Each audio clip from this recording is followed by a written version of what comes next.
ಅತಿ ಬಲದ ಗಿಡ ಪ್ರತಿಯೊಬ್ಬರಿಗೂ ಚಿರಪರಿಚಯ ಇರುವಂತಹ ಗಿಡ ಪ್ರತಿಯೊಬ್ಬರಿಗೂ ಗೊತ್ತೇ ಇದೆ. ಇದರ ಕಾಯಿಗಳು ನೋಡಿ ಚಕ್ರದ ಹಾಗೆ ಬಿಡುತ್ತೆ, ಹೂಗಳು ಹಳದಿ ಬಣ್ಣ ಬಿಡುತ್ತೆ, ಎಲೆ ಬಂದು ಹೃದಯದ ಆಕಾರದಲ್ಲಿರುತ್ತೆ. ಈ ಏನು ಅತಿ ಬಲ ಅಂತೇಳಿ ನಾವು ಕರಿತೀರಿ, ಅದ್ಭುತವಾದಂತಹ ಒಂದು ಅಮೂಲ್ಯ ರತ್ನ ಇದು. ನಮ್ಮ ದೇಹಕ್ಕೆ ಹೆಚ್ಚಾಗಿ ಶಕ್ತಿಯನ್ನು ಕೊಡುವಂತಹ ಒಂದು ಸಸ್ಯ ಇದು. ಔಷಧಿ ಸಸ್ಯ ಅಂತ ಹೇಳೋದಕ್ಕಿಂತ ನಮ್ಮ ಆಹಾರ ಅಂತಲೇ ಹೇಳ್ತೀನಿ ನಾನು ಇದನ್ನು. ವಾರದಲ್ಲಿ ಒಂದು ಬಾರಿ ಆದ್ರೂ ಒಂದು ಇಡೀ ಸೊಪ್ಪನ್ನು ತೊಗೊಂಬಂದು ಚೆನ್ನಾಗಿ ತೊಳೆದು ದೋಸೆ ಮಾಡಿ ಆದರೂ ತಿನ್ನಿ.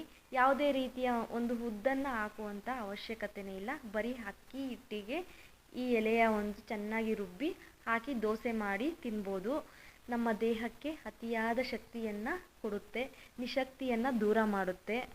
ಹಾಗೆ ಈ ಎಲೆಗಳನ್ನು ಬಳಸಿ ಕಷಾಯ ಮಾಡಿ ಸೇವನೆ ಮಾಡೋದ್ರಿಂದ ಹೆಣ್ಣು ಮಕ್ಕಳ ಮುಟ್ಟಿನ ಸಮಸ್ಯೆಗಳು ಕೂಡ ನಿವಾರಣೆ ಆಗುತ್ತೆ.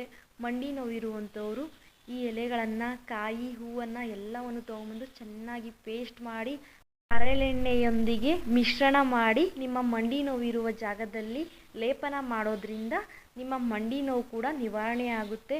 ಪಾರ್ಶ್ವವಾಯು ಇರುವಂಥವರು ಈ ಸೊಪ್ಪನ್ನು ಸುಮಾರು ಒಂದು ಅರ್ಧ ಕೆಜಿ ಸೊಪ್ಪು ತೊಗೊಂಬಂದರೆ ಅರ್ಧ ಕೆಜಿಯಷ್ಟು ನಾಟಿ ಬೆಣ್ಣೆಯನ್ನು ತೊಗೊಂಬಂದು ಚೆನ್ನಾಗಿ ಪೇಸ್ಟ್ ಮಾಡಿ ಪಾರ್ಶ್ವವಾಯು ಇರುವಂಥ ಜಾಗಕ್ಕೆ ಇದನ್ನು ಲೇಪನ ಮಾಡ್ತಾ ಬಂದರೆ, ಪ್ರತಿದಿನ ಲೇಪನ ಮಾಡ್ತಾ ಬಂದರೆ ಕಾಲಕ್ರಮೇಣವಾಗಿ ಈ ಪಾರ್ಶ್ವವಾಯು ಸಮಸ್ಯೆ ಕೂಡ ನಿವಾರಣೆಯಾಗುತ್ತೆ. ಸೊಪ್ಪನ್ನು ಸೇವನೆ ಮಾಡೋದ್ರಿಂದ ಯಾವುದೇ ರೀತಿಯ ಸೈಡ್ ಎಫೆಕ್ಟ್ ಇರೋದಿಲ್ಲ. ಇದು ಕಹಿ ಅಂಶ ಇಲ್ಲವೇ ಇಲ್ಲ. ಆರಾಮವಾಗಿ ಎಲ್ಲರೂ ತಮ್ಮ ಆಹಾರವನ್ನಾಗಿ ಇದನ್ನು ಬಳಸ್ಬೋದು. ಈ ಚಿಕ್ಕ ಮಾಹಿತಿಯನ್ನು ದಯವಿಟ್ಟು ನಿಮ್ಮ ಫ್ರೆಂಡ್ಸ್ಗೂ ಶೇರ್ ಮಾಡಿ, ವಿಡಿಯೋಗೊಂದು ಲೈಕ್ ಮಾಡಿ, ನಿಮ್ಮ ಅಭಿಪ್ರಾಯವನ್ನು ಕಮೆಂಟ್ ಮಾಡಿ ತಿಳಿಸಿ. ಇನ್ನಷ್ಟು ಅಪ್ಡೇಟ್ಗಾಗಿ ಹಳ್ಳಿ ಮನೆ ಔಷಧಿ ಪೇಜನ್ನು ಫಾಲೋ ಮಾಡಿ ನಿಮ್ಮ ಆರೋಗ್ಯದ ಕಡೆ ಗಮನ ಹರಿಸಿ.